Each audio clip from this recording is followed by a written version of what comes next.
Ya Allah.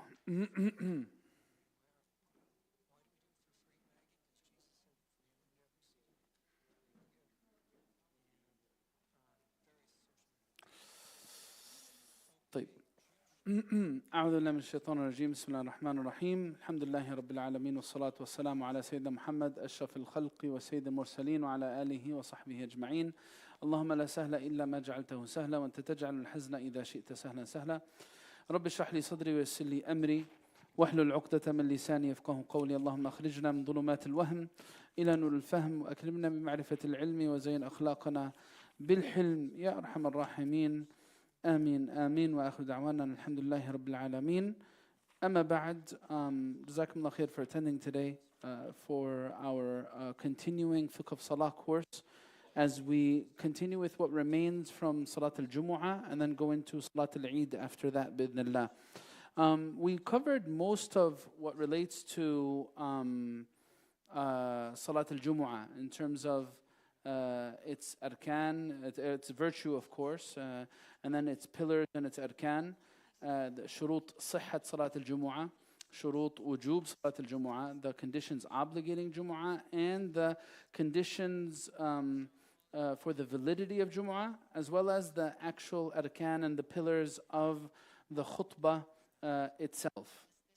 And, what I'm going to start with today is a quick review of the last thing that we covered, and then mention the virtues, or I should say the etiquettes of Salat al-Jumu'ah in general, and then we'll be done with that section, inshallah. So in terms of the khutbah, we said that one of the conditions that's necessary is for the khatib to be standing. You cannot give the khutbah. If you could please just close the door over there, just so that the noise doesn't come in. Barakallah feekum. The khatib cannot be sitting during khutbah al-Jumu'ah unless he has some type of physical disability, right? And this is because it's taken from hadith. كان النبي صلى الله عليه وسلم يخطب قائما ثم يجلس ثم يقوم فيقرأ آيات ويذكر الله عز وجل. This is a hadith of Prophet صلى الله عليه وسلم. He, the Prophet صلى الله عليه وسلم, would give khutbah standing up. So that's the first condition for khutbah al-Jumu'ah. The second condition that they mention is the tahara, purity. The imam needs to be pure and tahir, in a state of wudu, while giving the khutbah. And of course, salah goes without saying. But if the imam during khutbah al-Jumu'ah was to lose his wudu, then he must stop giving the khutbah, renew the wudu, and then come back and continue it after that, or I should say, repeat its arkan and then continue after that. There's a difference of opinion about this among the madhahib, but this is the Shafi'i school on this issue, and one other madhab I don't remember, but it is a difference of opinion.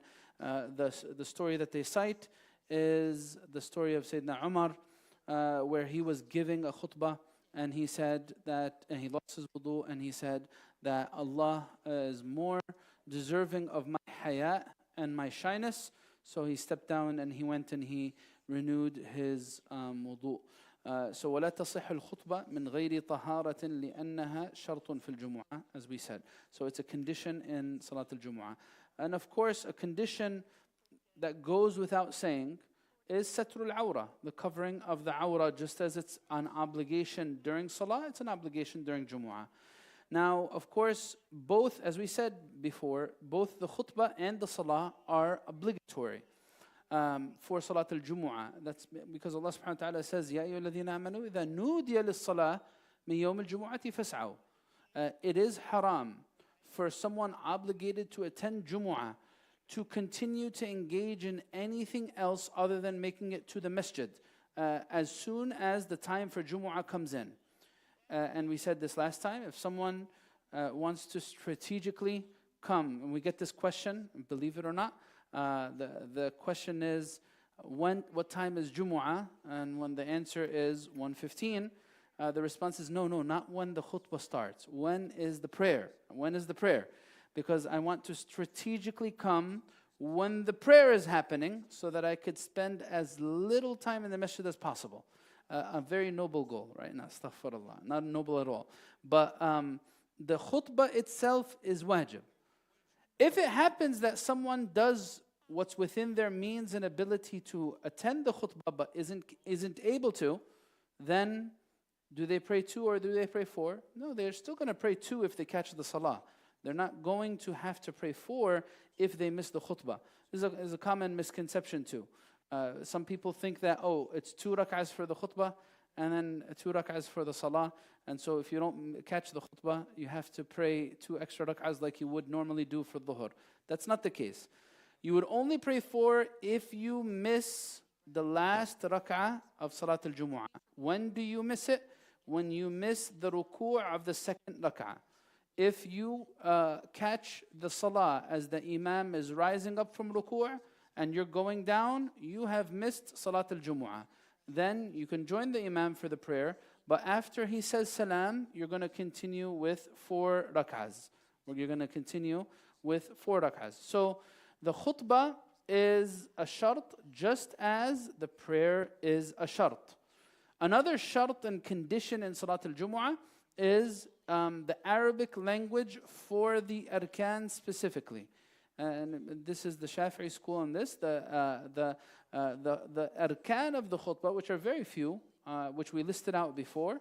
What are the arkan? What are the arkan? What's the first one? Huh? What's the first one? First rukun. What's the first pillar of Salat al-Jumu'ah? Not salam. Salam's not the salam is just is a sunnah. Not just a sunnah, it is a sunnah. Huh? Shahada? Huh? Alhamd. Yes. Starting with alhamd. Right? Hamdulillahi ta'ala. Then salah ala nabi sallallahu alayhi wa sallam. بأي صيغة كانت. There's no one specific way to say salah ala nabi sallallahu alayhi wa sallam. In any صيغة, this is the second one. What's the third one? Al-wasiyya bit-taqwa. Giving the advice of taqwa. And it doesn't necessarily, we often hear the khatibs say the word of taqwa. It doesn't need to be with the wording of taqwa, it just needs to be with ma'na taqwa. Some maw'idha that causes people to be reminded of taqwa. Even if the actual word of taqwa is not used, it's fine. Right? So that's the third rukun. The fourth one is saying an ayah in one of the 2 khutbahs. It doesn't even need to be in both khutbahs. I mean, the first khutbah and the second one, at least one of them. And then the fifth one, and this is the last one, is ad-du'a lil-mu'mineen fi thaniya. Making dua for the general populace of believers in the second one. These are the 5 arkan of Jumu'ah. These need to be in Arabic language. The rest of the khutbah in English or any other language, no problem whatsoever. This is according again to the Shafi'i school. There is another school that's strict on Arabic, and that's the Hanafi school. For them, the whole khutbah needs to be in Arabic. That's why if you go to a masjid that's strongly adherent to the Hanafi school, you'll often find them give a general talk, lecture, before the actual khutbah. They call it a bayan, and then the actual khutbah will be like 2-3 minutes long, and it'll be scripted in Arabic. But that's in the Shafi'i school, there's no issue. Because the purpose of the khutbah is the reminder, the maw'idha, the amma, maw'idha amma. And this can only occur if it's done in the language of those who are being addressed. So this is, for that reason, they say that the khutbah itself can be in any language. The arkan just need to be in Arabic. And now the next condition for the khutbah is the time. As we said before, 3 out of 4 schools say that the time for Jumu'ah is the time of dhuhr. Meaning the khutbah and the salah both need to be in the time frame of dhuhr. If the khutbah and or the salah is not in the time of dhuhr, then it will not be valid. It will not be valid. This is 3 of 4 schools. There is the 4th school, which is the Hanbali school. It allows that, it says that khutbatul Jumu'ah is not tied to the dhuhr time. It can be prayed before. It can be prayed before the dhuhr time. And that's why you'll find many masajid having a Jumu'ah that's before the actual Dhuhr time for the sake of convenience and ease for people. And why is it after Dhuhr specifically? There's many hadith that speak to this. The hadith says, and كان النبي صلى الله عليه وسلم يخطب بعد الزوال. Prophet صلى الله عليه وسلم would perform khutbah after zawal. After zawal meaning after Dhuhr time enters, right? And there's other narrations as well that speak to this same concept and idea. Now, after Dhuhr finishes, though, that there is even greater agreement that Jumu'ah would not be valid after Dhuhr finishes, as we said last time as well. So if for example, the khatib was to take too long in the khutbah, and the actual salah exits the time of Dhuhr, then the entire congregation has to pray Dhuhr salah, because Jumu'ah was not performed during the proper time. The other condition that we said, let's see if you guys could remember what we said last time. The other condition for khutbah al-Jumu'ah is al-adad, is the minimum required number of Jumu'ah attendees that are required to attend. Remember last time we said there was this idea of mustawtan. I gave you guys this word. Who's a mustawtan? Who's a mustawtan? Who can remind me? A permanent resident, right? A permanent resident. This is a person who doesn't leave from season to season or from time to time. There's someone who's consistently living in a certain area. Permanent resident. And then a muqim would be a general reference of a resident, someone who's even a temporary resident could be muqim, right? So khutbatul Jumu'ah needs a minimum number of people who are permanent residents. What is this minimum number? We mentioned different madhahib about this. What did we say was the Shafi'i school? Who remembers? 40, correct. What was the Maliki school? You guys remember? 12. And what is the Hanafi school? 3. Some of them say in the Hanafi school 3 plus the Imam or 2 plus the Imam. So that these are the madhahib regarding the minimum number of Jumu'ah. And we mentioned the verse that's relating to this. وَإِذَا رَأَوْا تِجَارَةً أَوْ لَهْوًا انْفَضُّوا إِلَيْهَا وَتَرَكُوكَ قَائِمًا. And if they see, this is when the Prophet ﷺ was giving a khutbah, and the companions in Medina heard that the merchants arrived to the markets of Medina. So what did they do? They all left except 12 people. They remained sitting, listening to the Prophet ﷺ. And they get from this, the Prophet ﷺ did not stop though. Did not stop. He continued with the khutbah, and that's where some of them get this concept of a minimum number. The Maliki school stuck with this actual wording of the hadith and said it's 12. And the Shafi'i school said that no, this is just a special circumstance. We cannot generalize it.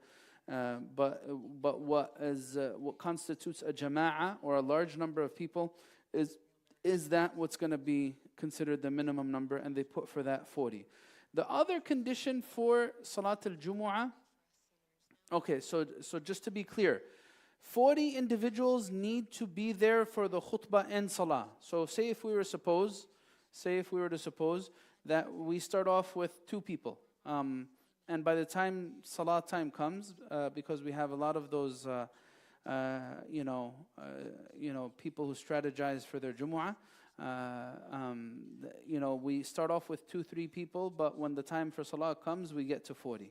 Is this sufficient? No. The 40 minimum need to hear the khutbah and then do the prayer after that. So that's about the adad. The other condition for khutbah al-Jumu'ah is al-muwalah. This is the consecutiveness. And imagine, and we gave this example before, there needs to be consecutiveness between the khutbah and the salah, meaning no pause between them. So the example I gave, imagine if a masjid wants to be smart and they know everyone runs out right after salam and they want to do a fundraiser, so they come up with a wise idea. How about we do the fundraiser before the salah? so we could keep the people captive and they'll at least be forced to listen to us, or we'll do the announcements before the salah. They'll be captive and they'll have to listen to us, and then we'll do the salah. Then they could leave all they want, right? Can they do this? Answer, no. This would not be valid, right? The other thing is, what? It happened one day? Not here. Not here. The next thing is, does the khatib need to be the imam? Does the khatib need to be the imam? According to, عفوا, it was a rhetorical. Rhetorical يعني لا أبحث عن جواب. Out of 3 of the 4 schools, they say it's mustahab and recommended, not wajib, for the khatib to be the imam. It's recommended and encouraged because that's what the Prophet ﷺ did. The Prophet ﷺ would give the khutbah and then he would lead the prayer, right? One madhab says it's wajib, obligatory, and that's the Maliki school. They say that khatib needs to be the imam. The khatib needs to be the imam. So by us, often you would see this happen in the masjid. Say if, for example, the khatib is someone who is physically injured or disabled, and they're incapable of doing the salah like we normally do it. And they would feel haraj. Of course, there's a difference of opinion. Can the imam sit and the ones behind him stand up? Difference of opinion. Some allow, some don't allow. The khatib feels haraj, leading the prayers, sitting down. So can someone other than the khatib lead the prayer? Answer, yes, there's inshallah no problem, especially in this type of situation. Wallahu alam. These are the main conditions for khutbah al-Jumu'ah. Does it need to be any particular length? The answer is no, it doesn't.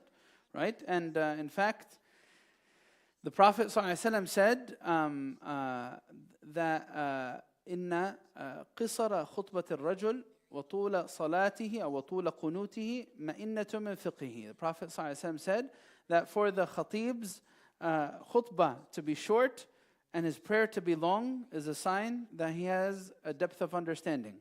Why? Because that means he's able to send a powerful message in a short khutbah. Meaning if the khatib takes long, it means that he doesn't have much fiqh. No, I'm just kidding. But the Prophet ﷺ is what would make his khutbahs relatively short. However, what tempers this, I know people would love that. Imagine a 5-minute khutbah. It would become the most popular place in all of New Jersey. 5-minute khutbahs. All right. But to temper this, don't forget, the Prophet ﷺ was always there to be reminding the companions. In our times, there are people who never hear a single spiritual reminder except Yawm al-Jumu'ah. So for that reason, many khatibs like to take a little bit longer. Inshallah, not too long, but a little bit longer to give an opportunity for people to get a wholesome message and Islamic reminder for their week. So this is another one of the pillars of Salat al-Jumu'ah. As we said, there are, who's the one who has to attend Salat al-Jumu'ah? We also went over this already.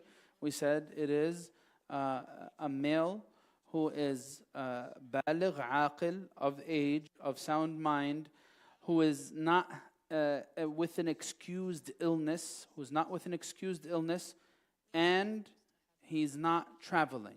Right? These are the things that would, someone who doesn't have these things would be required to pray Salat al-Jumu'ah. Of course, provided, like we said, that the travel happens before Fajr of Jumu'ah. If it happens after Fajr of Jumu'ah, then he has to attend Salat al-Jumu'ah. That's about the shurut. Before I transition to the next subject, does anyone have any questions about that? I know a lot of that was a review. Does anyone have any questions about that? Any questions? Any questions? Nothing.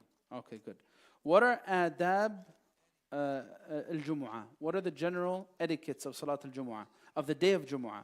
First off, ghusl. Ghusl is, of course, an established sunnah. Prophet ﷺ says, إِذَا جَاءَ أَحَدُكُمُ الْجُمُعَةِ فَلْيَغْتَسِلْ. And you'll find it interesting that in all of the situations where Islam orders us and joins upon us to congregate and come in a jama'ah, there is a recommendation of ightisal. You'll find this in many instances in Hajj, and you'll find this for Salat al-Eid. You'll also find this for Salat al-Jumu'ah. There are many aghsal masnoona, many situations where ghusl is recommended, because Allah Azza wa Jal does not want us to feel harmed by the personal hygiene of anyone around us, right? So that's why the Prophet ﷺ, he even said in hadith, whoever ate from this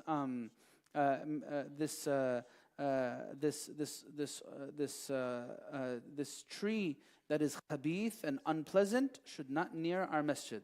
من أكل من هذه الشجرة الخبيثة فلا يقربن مصلنا, as the hadith of Prophet ﷺ says.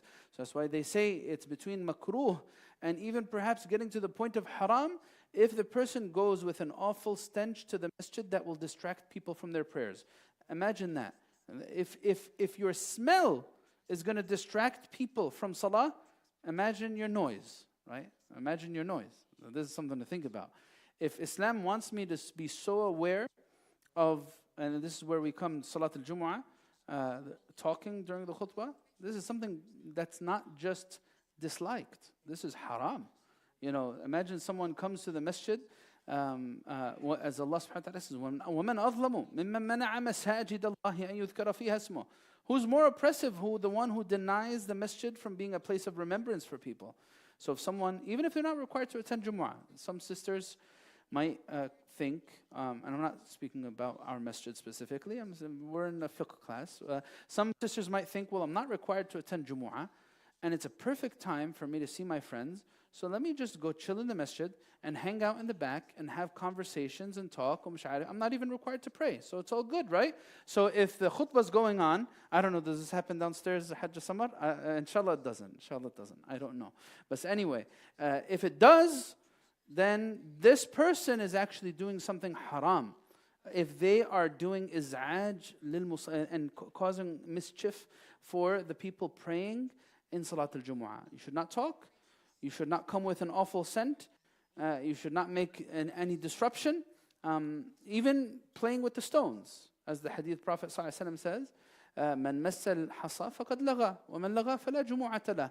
Anyone who plays with the stones, of course they didn't have carpet. Now we'll say anyone who plays with the carpet, right? Anyone who plays with the stones has done laghu. And whoever has done laghu, his Jumu'ah is going to be void of reward and blessings. So ghusl is the first one. And of course it's not required, it's a recommendation. It's a recommendation to do ghusl. The next one is to wear the best of clothing and to put طيب on. Of course, this is for rijal, for men, put the best of scents on. And also to comb the hair, and also to cut the nails. These are from Sunan al-Fitra, al-Khisal al-Fitra. Coming to the masjid early, right? The Prophet ﷺ said there's such great reward for someone who does ghusl, and then attends the masjid awaiting salah, gets a great amount of reward as he awaits it. So this is coming early. Al-mashi bi-sakina, coming to the masjid with a sense of tranquility and peace. This is, the hadith says, من غسل واغتسل يوم الجمعة وبكر وابتكر ومشى ولم يركب ودنا من الإمام واستمع ولم يلغو كان له بكل خطوة أجر عمل سنة صيامها وقيامها. This is a hadith in Sunan Abi Dawood and At-Tirmidhi. Prophet ﷺ says, whoever does ghusl and washes his body, and whoever comes early, and whoever walks instead of rides. Of course, this is going to be during those times when everything was relatively close. If you're going to walk to the masjid for Jumu'ah, you're going to get a very good workout, and then you're going to probably end up with a bad smell by the time you get to the masjid. But again, this is during their times. وَمَشَى وَلَمْ يَرْكَبْ وَدَنَا مِنَ الْإِمَامِ, and comes close to the imam. Funny thing is, subhanAllah, people take this very lightly. These sunan, they increase and enhance reward. especially when you know you're doing it for the sake of following the sunnah of the Prophet ﷺ. Many people, they would become the first person to the masjid, or one of the first people. And instead of coming all the way to the front, where do they go? They sit all the way in the back so that they can find a place where they can relax their back and stick out their feet to the qibla, which is in itself disrespectful, and that they could position themselves closest. It happens all the time in our masjid here, because this is like the size of a Masjid Nabawi, as you can see. Many people, they would, I'm being exaggerating of course, many people, they would sit right in front of the exit doors, even though the masjid's empty. Why? Because it will take them hours to get to the crowds of people to get to the door. And of course, by doing this, they cause a lot of hindrance for people. Now, of course, subhanAllah, if you see in all of these different adab, one of the beautiful things about it is Islam teaches us to be a people of empathy. Care about others. Care about others in the way you smell, in the way you walk, in the way you talk, in where you choose to sit, right? Because if you don't fill in the first rows, what happens? Then the late people are going to have to do takhatt al-riqab and distract everybody because of what you've done. All right? If I'm supposed to do that, if I'm supposed to be considerate and empathetic inside the masjid, imagine outside the masjid. Now, of course, this is min adab al-jumu'ah. Imagine if I'm not supposed to cause any sense of idha and harm. Imagine if I do blatant idha and I turn people away from the path of Allah Azza wa Jal in the way I choose to park. Many people, we struggle with spaces. Yet some people, they have the carelessness sometimes to park their car between two spots. And you just wonder, like, what's going through this person's mind?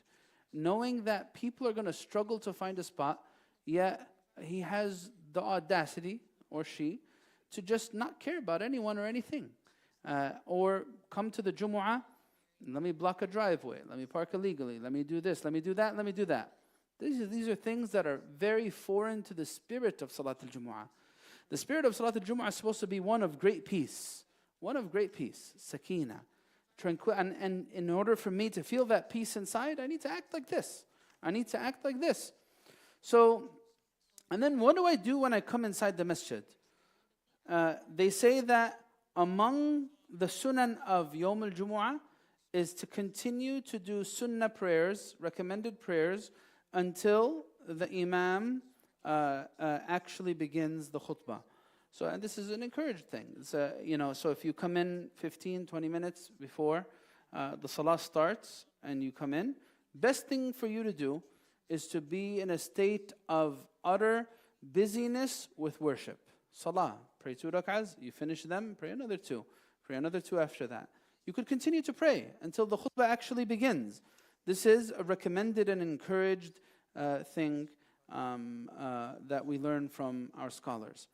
All right. Another thing that's one of the etiquettes of Yawm al-Jumu'ah in general is al-ikthar min ad-du'a wa salah ala nabi sallallahu alayhi wa sallam. This is, it's mentioned in the hadith that the Prophet sallallahu alayhi wa sallam mentioned Yawm al-Jumu'ah, and he said, فيه ساعة لا يواثقها عبد مسلم وهو قائم يصلي يسأل الله شيئا إلا أعطاه الله إياه. So the Prophet sallallahu alayhi wa sallam, he says in this hadith, there is an hour, of course we know this hadith, there's an hour in Yawm al-Jumu'ah that if a believer is in a state of prayer and dua, while this hour comes, if he asks anything of Allah, Allah will give it to him. When is this hour?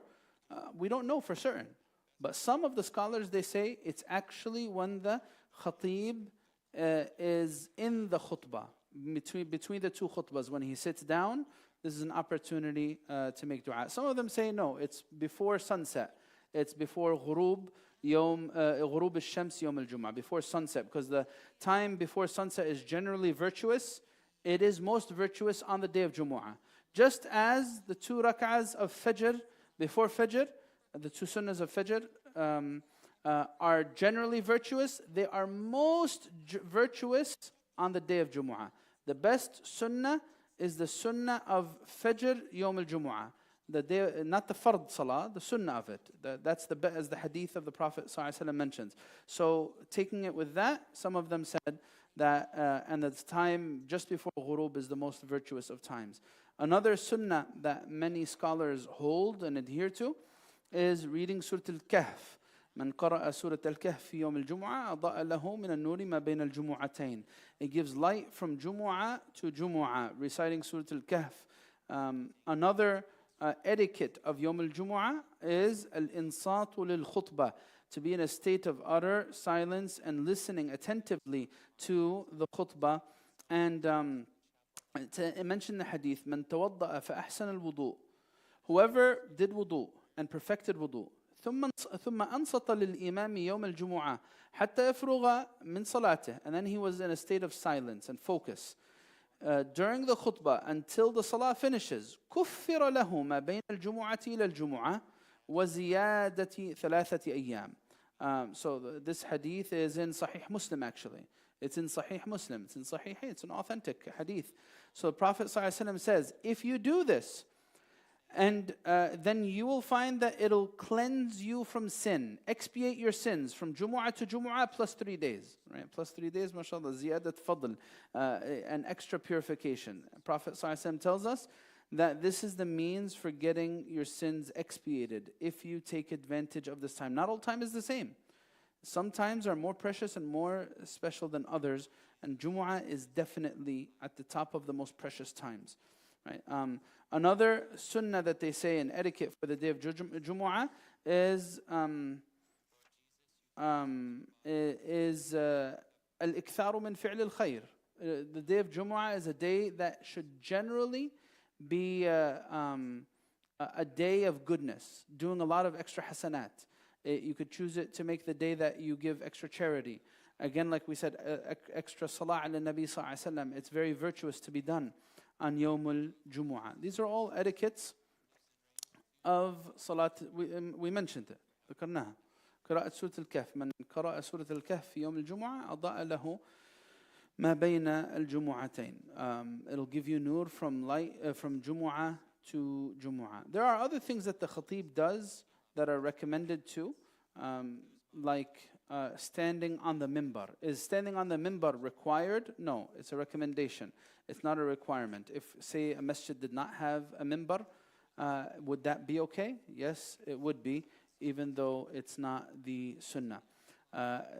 As-salam, like the hadith says, كان إذا صعد المنبر يوم الجمعة واستقبل الناس قال السلام عليكم. Prophet ﷺ would say salam right before the adhan is made, and then sitting down when adhan is made. There's another sunnah.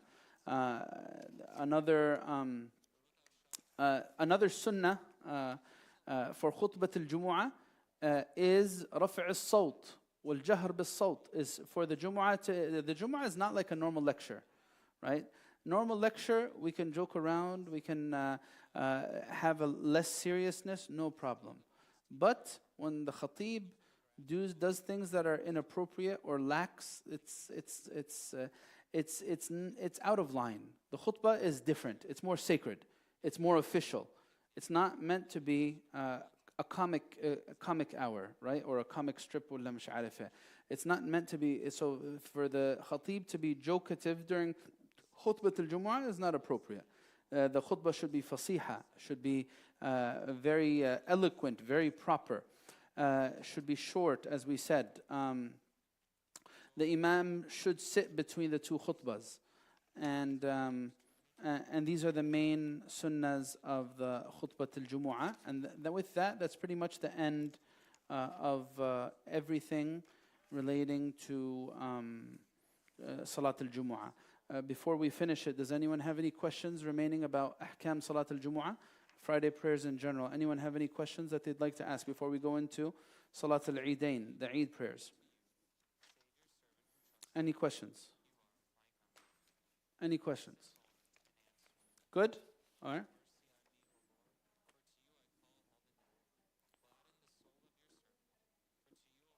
If traveling? The khatib, you said? No, the travel is for the average person, anyone. Anyone. So if you travel after Fajr on the day of Jumu'ah, and you're someone who's generally required to pray Jumu'ah, you're still required to pray Jumu'ah. Tamam? So say if I want to go to another state, and I left at 7 a.m., then I need to put in my plan that I'm going to stop somewhere when Salat al-Jumu'ah comes in because I have to attend it. right? This is the opinion of the Shafi'i school. There is another opinion, the Maliki school, from what I recall. They say it's not wajib, it is mustahab. It would be makruh. It would be makruh to travel after Fajr on the day of Jumu'ah, according to the Maliki school, if it means you're going to miss Salat al-Jumu'ah. In the Shafi'i school, it is haram to travel after Fajr on Jumu'ah if it means you're going to miss Jumu'ah. If you're going to catch it along the way, then it's fine. Yeah. Any other question?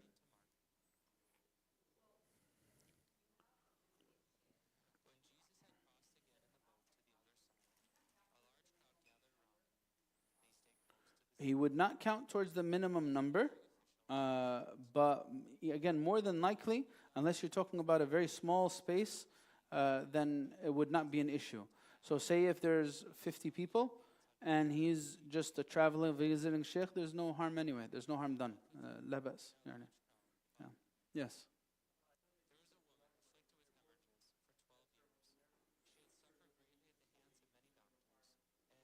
You're sure it doesn't meet the 40 minimum requirement?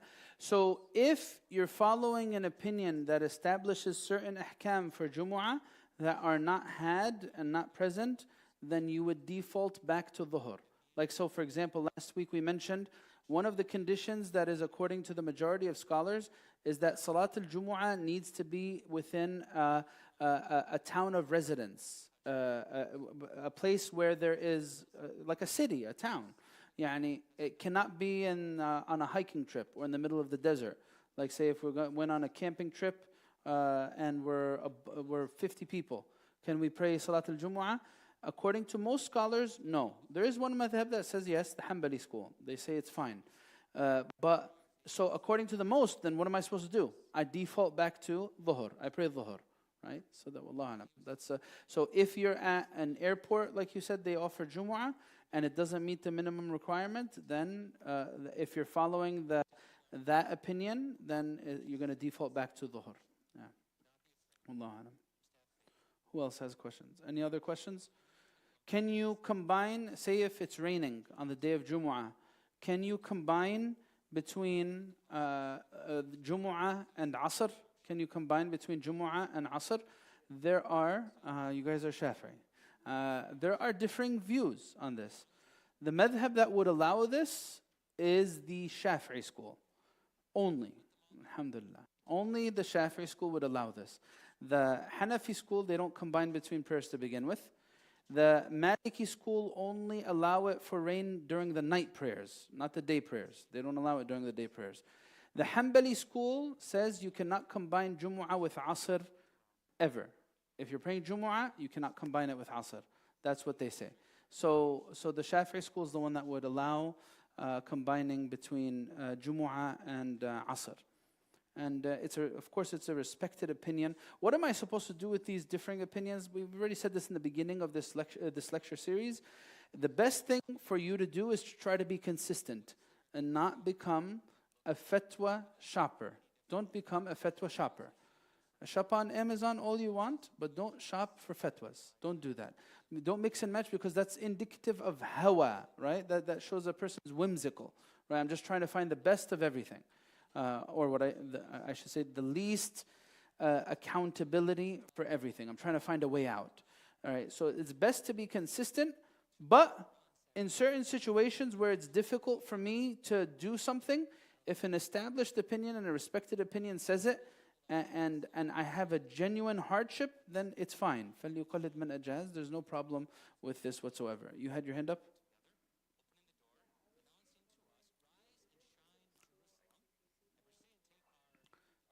It's not like a masjid-related thing. It's more of whoever you go seek fatwa from, right? So each teacher is going to have their own, I guess, their own background in terms of their education. You'll find a difference from this imam to that imam, this sheikh to that sheikh. Yeah, I follow the Shafi'i school. I follow just as I told you, I was trained in the Shafi'i school. I follow the Shafi'i school.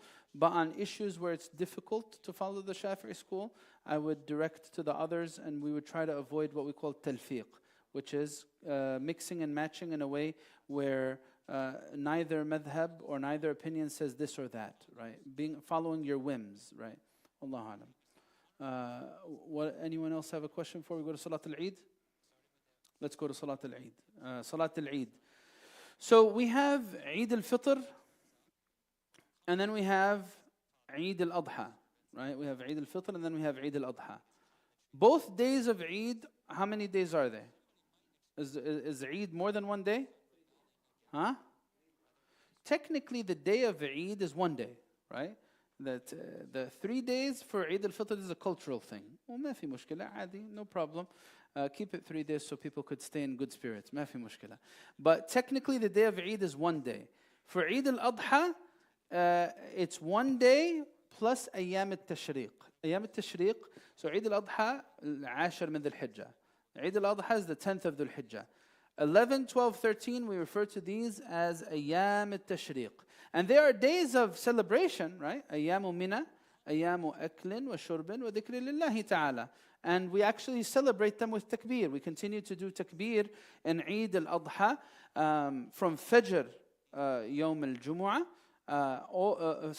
from Fajr يوم عرفة, all the way until Asr, ثالث أيام التشريق. The time for takbir, as we're going to learn it in this section, is from the Fajr of the day of Arafah, where we say after each salah, the set of takbir that we say, until the 3rd day of Ayyam al-Tashriq, meaning the 13th of Dhul Hijjah, Asr time. That would be the last prayer that we do. So they are virtuous days, but still the Eid is one day. Eid is one day.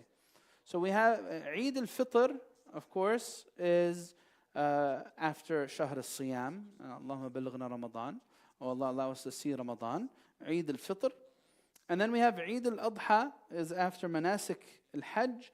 It is referred to as Yawm al-Hajj al-Akbar, the greatest day of Hajj. What is it? It's referred to in the Quran.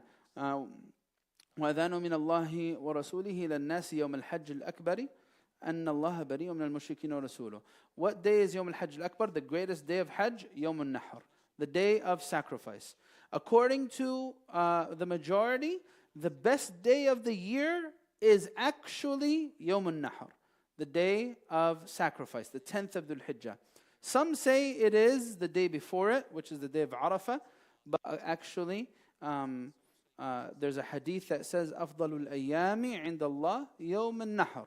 The best of days by Allah Azza wa Jal is the day of Nahr, of day of sacrifice. And of course, the meaning here is complete, because Yawm al-Nahr is when you do the first tahallul and the first undoing of your Hajj. So, there's itmam al-ibadah. This is at the time when you're completing the greatest ibadah that you could possibly do on an annual basis, right?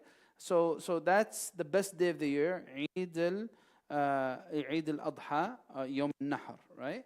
The best days of the year in general are the 10 of Dhul Hijjah. The 10 of Dhul Hijjah. Some of them say the best nights of the year are the last 10 of Ramadan, the last 10 of Ramadan. In actuality, it's interesting here. You know, Surah Al-Fajr, how does it begin? وَالْفَجْرِ وَلَيَالٍ عَشْرٍ وَلَيَالٍ عَشْرٍ وَالشَّفْعِ وَالْوَتْرِ, and so on and so forth, right? Fajr, and then Allah mentions لَيَالٍ عَشْرٍ. What are لَيَالٍ عَشْرٍ? According to most scholars, they say this is a reference to the 10 days of Dhul Hijjah. The 10 days of Dhul Hijjah. Some of them said the 10 nights of last 10 of Ramadan, it's just because the Laylatul Qadr is in one of those nights. But the best days of the year are the days of Dhul Hijjah. The best days of the year are the days of Dhul Hijjah, the best of them being the 10th of Dhul Hijjah. Okay. And this is some introductory stuff, all right? Look at what they say here. Salat Eid al-Adha أفضل لورودها في القرآن, right? So they say, this is interesting. The takbir for Eid al-Fitr is more emphasized because it's mentioned in the Quran. What does Allah subhanahu wa ta'ala say? وَلِتُكْمِلُ الْعِدَّةِ وَلِتُكَبِّرُ اللَّهَ عَلَى مَا هَدَاكُمْ. The takbir in Eid al-Fitr, when you finish Shahr al-Siyam. It is an extremely virtuous time. Allah tells us so that you may complete the duration, and then you do takbir. As soon as Maghrib comes in for the day of Eid al-Fitr, you should do takbirat immediately, right? Then they say Salat al-Eid for Eid al-Adha though is the best. Why? Because Allah mentions in the Quran, فَصَلِّ لِرَبِّكَ وَانْحَرْ. So establish Salat al-Eid, then do Nahr. وَانْحَرْ فَصَلِّ لِرَبِّكَ وَانْحَرْ. This is speaking about Eid al-Adha. The Prophet ﷺ would do Salat al-Eid, and then he would go out to do the Udhiyah. Right? He'd go out to do the Udhiyah. All right. So what's the ruling of Salat al-Eid? Praying Salat al-Eid, is it obligatory or is it something that is sunnah? Now, there is a difference of opinion about this. The majority of scholars, they say it is sunnatun mu'akkada. In fact, it's among the best sunan. It's among the most emphasized sunan. It is so emphasized that the Prophet ﷺ told us that everyone should go out to Musalla al-Eid. Even the ones who cannot pray. This is very interesting. Not for the sake of socializing, right? That's not the purpose, even though that's what people end up doing, right? But the purpose is, as the Prophet ﷺ said, وَلْيَشْهَدْنَ الْخَيْرِ وَجَمَاعَةَ الْمُسْلِمِينَ. There's takthir al-sawad, and making our numbers bigger, and in making bigger congregations is something that's very virtuous in itself. So the Prophet ﷺ says, let those who can't even pray go out to Musalla al-Eid to witness the khair and the goodness and witness the jama'ah of the Muslimin. There is blessings in bigger jama'ahs. Blessings, great blessings in bigger jama'ahs. The biggest of these jama'at is where? In the plains of Arafat. That's why the biggest forgiveness comes down in Arafah. Right? The biggest forgiveness of all year comes down in Arafah. Allah Azza wa Jalla emancipates many people from hellfire. This is part of barakat al-jama'ah. That's why, like we said when we were talking about Salat al-Jama'ah, where is the best jama'ah that you could possibly go to? One of the considerations is the bigger number. The bigger number. If I have the options to go between two masjids, one factor to consider is the size of the jama'ah. If it's a bigger congregation, it's more virtuous to go to. Another thing to consider is distance of the masjid. If it requires more effort to go to it, then there would be more reward that you would get from it. And there's other things, but this is the concept of jama'ah is so coveted and so virtuous, especially for Salat al-Eid. That's why the person who shows no regard for Salat al-Eid, it doesn't speak well to their taqwa and the iman in the hearts. Now, it's one thing if the person is forced, compelled. They have no choice. I have to. I have no choice. I really, honestly, genuinely, I really want to go to Salat al-Eid, but I genuinely can't because if I do, something bad's going to happen in terms of my job or my work or whatever, مش عارف. But if honestly, especially if I'm the business owner, if I could honestly make a conscious decision to shut down my shop during Salat al-Eid at least, then this would be min ta'zimi sha'air Allah. As Allah Azza wa Jal says, ذَلِكَ وَمَنْ يُعَظِّمْ شَعَائِرَ اللَّهِ فَإِنَّهَا مِنْ تَقْوَى الْقُلُوبِ. The one who shows ta'zeem and reverence to Allah's symbols, this is a sign that there's good taqwa in the heart. So, but someone who approaches Eid like, oh, khalas, al-ulad kibru, and all the kids are grown up, mish muhim, what am I going to go to Salat al-Eid for? I don't need to see anybody, right? Let me just go to work and make some extra money. Who cares, right? So, who cares? I should care, right? I should care. This is what should happen. So, but anyway, it is a sunnah mu'akkada, an emphasized sunnah according to most scholars. Some said it's fard kifaya. It's a community obligation. The meaning that someone needs to establish Salat al-Eid in order to remove the blame from the others. Now, according to the Hanafi school, they say attending Salat al-Eid is wajib. Not fard, but wajib. Wajib is lesser than fard in the Hanafi school. But meaning that it's obligatory to attend Salat al-Eid and it's obligatory to attend Khutbat al-Eid after it. Right? This is in the Hanafi school. The others, they say both the salah and the khutbah are sunnah, but it's min afdal al-nawafil. The best of nawafil and best recommended acts are the ones that are to be done in jama'ah. The ones that we've been encouraged to do in jama'ah, which ones? The two Eid prayers, right? And then the two eclipse prayers, lunar eclipse, solar eclipse. These are recommended to be done in jama'ah. And the fifth one is the rain prayer or the drought prayer, however you want to refer to it. The rain prayer or the drought prayer, as they say, these are the 5 ones we are encouraged to do in jama'ah. These are the best of sunan, right? So Salat al-Eid is at the top of the list in terms of virtue and fadl. When is Salat al-Eid? When is Salat al-Eid? They say it's من طلوع الشمس إلى الزوال من يوم عيد الفطر ومن يوم عيد الأضحى. So the 1st of Shawwal and the 10th of Dhul Hijjah, the time frame for doing Salat al-Eid is from sunrise all the way until Dhuhr time. This is the time frame for doing Salat al-Eid. Now, say if someone doesn't catch the Jama'ah, I didn't catch the Jama'ah, can I still pray Salat al-Eid? The answer is yes. You can pray Salat al-Eid even if it's by yourself. But you're not going to give yourself a khutbah, right? So if you're all by yourself, the khutbah has this. The khutbah al-Eid has the same conditions of khutbah al-Jumu'ah, with just a very slight variation in terms of starting with takbirat instead of starting with hamd. But in terms of number and everything else, same conditions. So if you don't catch the jama'ah, then you just pray the 2 rak'ahs for Salat al-Eid, even if it's by yourself. From when? طلوع الشمس, from the time for Salat al-Duha, when that begins, all the way until Salat al-Dhuhr. If I miss it, then in this case, then khalas. But even if I miss it, I could still do qada of it. But to gain the true virtue of it, I should do it between this time frame, even if it's just by myself. Wallahu a'lam. So this is about the time frame. What would happen? What would the Prophet ﷺ do? On the day of Eid al-Fitr, the Prophet ﷺ would hasten eating something, to quickly comply, because of course it's haram to fast the day of Eid. It's haram to fast the day of Eid. So to quickly comply with the amr of Allah Azza wa Jal for Eid al-Fitr, the Prophet ﷺ would hasten to eat something. And then he would go out for Salat al-Eid. In Eid al-Adha, the Prophet ﷺ would delay eating until after Salat al-Eid. And the first thing that he would eat from is what? Yes. He would eat from the meat of his udhiyah. That's what the first thing the Prophet ﷺ would eat. He would eat from the meat of his udhiyah. So of course, if you're someone who's not going to do an udhiyah,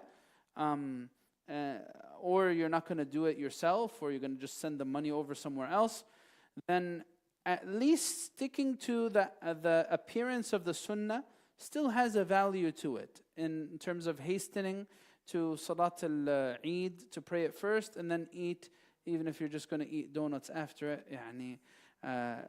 It's fine. Stick to the appearance of the sunnah, it's good. But unless you're coming to the third salah, 10 o'clock or 10:30, Allah ya'eenak, you're going to have to do a morning of siyam until you pray Salat al-Eid. You not have to, but again, it's min as-sunan wal-adab. But so anyway, that's about. All right. Now here's a common question that we get. All right. So should I do Salat al-Eid in the masjid? They say, and of course you'll find differing views on this, but لكن يستحب فعلها في المسجد إن اتسع وإلا ففي غيره. Right? It is recommended to do it in the masjid if it would fit the congregation. Now, that's of course if you're talking about like a small community. But if the masjid would not fit, or we would need multiple jama'at, the better thing would be to have one jama'ah, massive congregation, right? And of course, we could do that here in our area, but the difficulty is in getting the Muslims to agree to that. It's a very difficult thing. Even getting one masjid to agree to one salah, everyone to commit to an 8 a.m. khutbah, khalas, this is من الصعوبات is one of the most difficult things to possibly do, to get people to actually want to be together. Everyone. I want a huge congregation. It's a beautiful thing to be a part of, and it's a beautiful thing to let my children experience, right? So that's why having a big jama'ah is critical. They say among the sunnahs is ihya laylat al-Eid, also bil-ibadah, for Eid al-Fitr and Eid al-Adha. Laylat al-Eid, the night before Eid, is a very virtuous, special night. Why? Because it is a time where people are often in ghafla. And of course, the times where people are often heedless, there is greater reward in remembering Allah in them. On the night of Eid for Eid al-Fitr, imagine that. After 30 days of siyam and qiyam and everyone busy, everyone's just ready to get out of Ramadan mode. So on the night of Eid is often spent on what? Clothes, showers, the sweets, gatherings, mash'arif, this stuff, all the rest, right? So, but in actuality, I should also continue. It's a very important night to announce my continuation in ibadah. For both Eid al-Fitr and Eid al-Adha, the meaning is even more apparent in Eid al-Adha, right? So, of course, ghusl is recommended for Eid. Of course, wearing the best of clothing is recommended for Eid. Of course, general note, of course, within the hudud of Sharia. Of course, one of the worst ways to celebrate Eid is to celebrate Eid with haram, right? Whether that's in libas wa zina or in your manners of celebration. Imagine that. Go a month of Ramadan with siyam and qiyam, and then come on the day of Eid and have it covered with ikhtilat and mixing of the genders and of inappropriate dress and inappropriate exposure and so on and so forth. It's an awful way to celebrate. The Eid al-Fitr and Eid al-Adha need to be kept sacred. So to wear the best, but within the hudud of Sharia. All right. It's also recommended to go through one path and return from another, and to do takbir on the way. By the way, there's a big misconception with the takbirat of Eid for the two Eid. Is the takbir for males only? No, it's not for males. Takbir is for males and females. All right. Everyone should be in a state of takbir on the day of Eid. No one should miss out on this opportunity. Of course, the takbir time for Eid al-Adha is longer. We're going to talk about that in a minute, inshallah. Now, what happens if Salat al-Eid comes on the day of Jumu'ah? Do I have to pray Salat al-Jumu'ah or not? Right? You're Hanbali on this opinion. Right? So do I have to pray Salat al-Jumu'ah if it comes on Eid or not? There is a difference of opinion among the scholars about this issue. There's a difference of opinion among the scholars about this issue. Most scholars say Jumu'ah remains obligatory. You still have to pray Jumu'ah if it comes on the day of Eid. The Hanbali school says if it comes on the day of Jumu'ah, then the obligation of Jumu'ah for someone who attends Salat al-Eid is no longer obligatory. Maybe what if someone misses Salat al-Eid? Then he has to pray Jumu'ah, right? For someone who attends Salat al-Eid, they're not obligated to come back for Jumu'ah according to the Hanbali school. The Shafi'i school, and I believe the Maliki school is the same, I'm not sure. They say that when the Prophet ﷺ said these words, he was speaking to Ahl al-Awali, and the people who are from the outskirts of Medina or coming from far away outside of Medina. These are people who are traveling to come to Medina to pray Salat al-Eid with the Prophet ﷺ. It would be immensely difficult for them to stay in Medina until Salat al-Jumu'ah, or to go back all the way where they came from and then come back again for Salat al-Jumu'ah. So they said no. When the Prophet ﷺ excused from Jumu'ah, they said this was specifically for the people who are coming from outside of the town where there isn't a required Jumu'ah to be established, right? So this is the answer to that. But anyway, if you want to be Hanbali on Eid, then just make sure you fulfill your all of the ahkam of Jumu'ah according to the Hanbali school, or all of the ahkam of Salat al-Eid according to the Hanbali school, and that's it. Wallahu a'lam. So that's about this. And of course, because everyone wants takhfif and ease, we're in the age of ease, right? You'll find all of the shuyukh and masajid just mentioning this last opinion. It's okay if you don't come to Jumu'ah. Why? Because, short and simple. People don't like a sheikh who complicates things, right? People like a sheikh who makes everything easy. So that's why you only hear this last opinion, right? So anyway, that's about that. Okay. All right. The next portion is going to be about the kayfiyah. We're actually going to be done in about 10 minutes.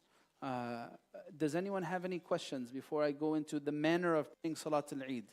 Any questions? Any questions? Any questions? Okay. How should Salat al-Eid be prayed? So it is 2 rak'ahs, right? In the first rak'ah, we, after takbirat al-ihram, which is the takbir that we say in the very beginning of prayer, Allahu Akbar, when we initiate prayer, after that, we do 7 takbirat in the first rak'ah. 7 times the Imam says takbir.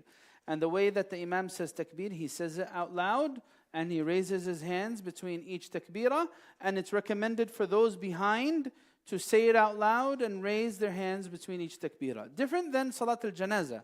Actually, this is a common mistake. In Salat al-Janazah, according to the Shafi'i school as well, I'm not talking about the other madahib, in Salat al-Janazah, the Imam raises his hands and says Allahu Akbar, but those behind should not say Allahu Akbar out loud.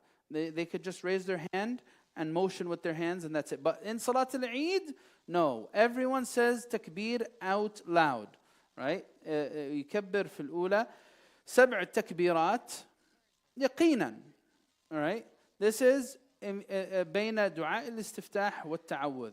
So when I say Allahu Akbar in the beginning of my prayer, what do I first say? I say dua al-istiftah, right? The normal dua that you say in the beginning and opening of prayer, right? Then you do the 7 takbirat. And then after the 7 takbirat, you would continue to A'udhu Billahi Minash Shaitanir Rajeem and then recite your Quran. But he says yaqinan, meaning if I'm not sure, did I say it 7 times or not? Did I just say it the 7th time or the 6th time? Now that means since I want yaqeen, I'm going to add 1. Even I'm not sure. So I'm going to assume the less and I'm going to add 1 more. What happens if I accidentally add takbirat or make them less? Anything? No, nothing happens. What happens if the Imam forgets to do takbir altogether? Anything happens? Nothing happens. And he should not go back to it. Once he starts reciting, he continues reciting. That's it. All right? And some of the scholars, they recommend saying between each 2 takbirs, al-baqiyat al-salihat. Subhanallah, alhamdulillah, wa la ilaha illallah, wallahu akbar. It's not necessary, but this is just لِشُغْلِ كُلِّ لَحْظَةٍ فِي الصَّلَاةِ بِالْعِبَادَةِ وَالذِّكْرِ. To keep every moment within salah busy with some remembrance of Allah Azza wa Jal. All right? So then the recommended surahs to recite, they say the first recommendation is what? And this is all based on hadith, right? The first recommendation is to recite Surah Qaf in the first rak'ah and اقتربت الساعة وانشق القمر in the second rak'ah. This is the first recommendation. Now, of course, if the Imam does this, the people behind him will probably beat him up. You normally do this now because Surah Qaf is 2.5 pages and Surah Al-Qamar is 2.5 pages. So that'd be 5 pages of Quran. And Allah ya'inu if he does that. So the second recommendation is what? Surah Al-A'la and Surah Al-Ghashiyah. And this is what we normally do in our salah. Then what do we do after that? What do we do after that? The Imam again, we need to be mindful again that this is min sha'airillah. It is from the symbols of Allah. One of the most inappropriate things is for us to finish Salat al-Eid and in Sahat al-Masjid, in the middle of the masjid, instead of listening to the khutbah, people are talking and shouting and playing and making noise as the khatib is trying to give the khutbah of khutbah al-Eid. If I really don't want to sit, then I need to have at least respect for this symbol of Allah. Again, because it's Yawmun Mashhood, Yawmun Azimun Mubarak. I don't want to be that person who's causing a disruption of the Sunnah. So I should go continue my conversation outside. And that's the severity of it. It's not about individuals, it's about ta'zeem ad-deen. Showing, the more I have respect and regard and reverence for the deen of Allah Azza wa Jal, the more I'll find that there's taqwa in the heart, right? So this is about the sunan of khutbah al-Eid. Now, what happens, what else? And the last thing that is most critical to mention is the issue of takbir. Now, when we talk about takbir, there is takbir mursal or takbir mutlaq, and then there's takbir muqayyad.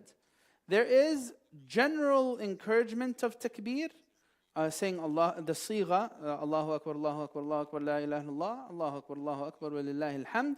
And then many scholars recommend, as Imam Shafi'i stated, to say the longer version. But should I do this after the prayers or any time? That's why we have these two categories of takbir. For takbir, for Eid al-Fitr, the takbir is mursal. Meaning that as soon as Maghrib comes in, and the whole night of Eid, it is the shi'ar al-waqt, and the virtue of the time is to do takbir as much as possible.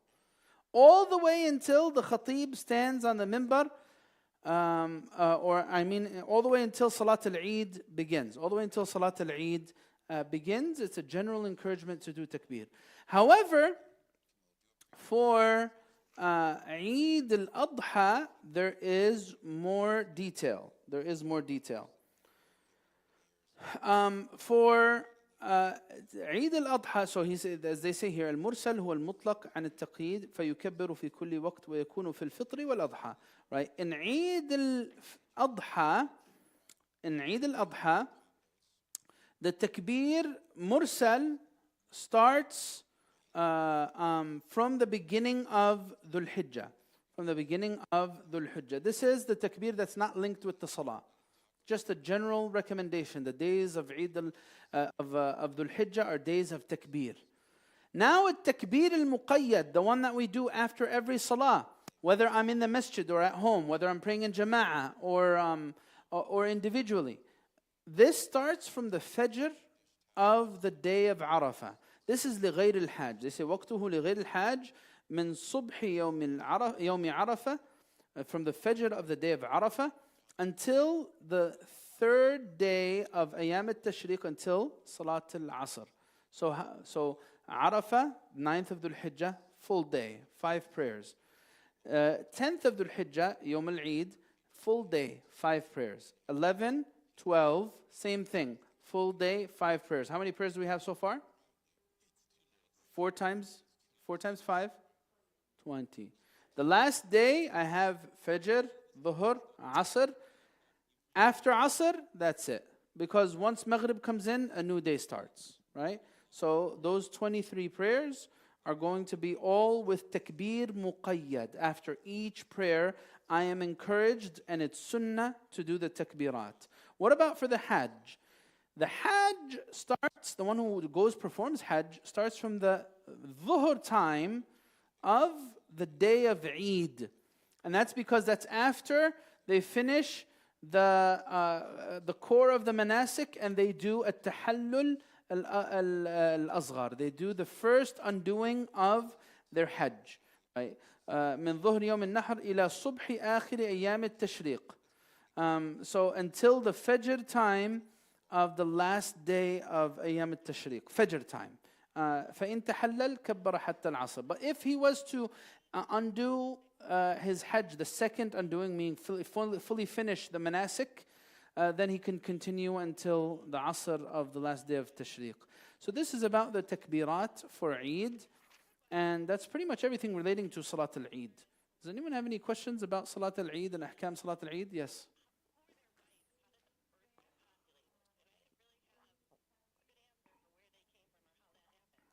What is it? You don't have to, but it's sunnah to. Raise your hand and say Allahu Akbar out loud. Now. Huh? What is it? Yeah. Yeah. What else? Any other questions? Any questions, guys?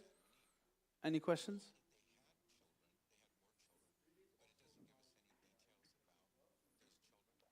What 3 days?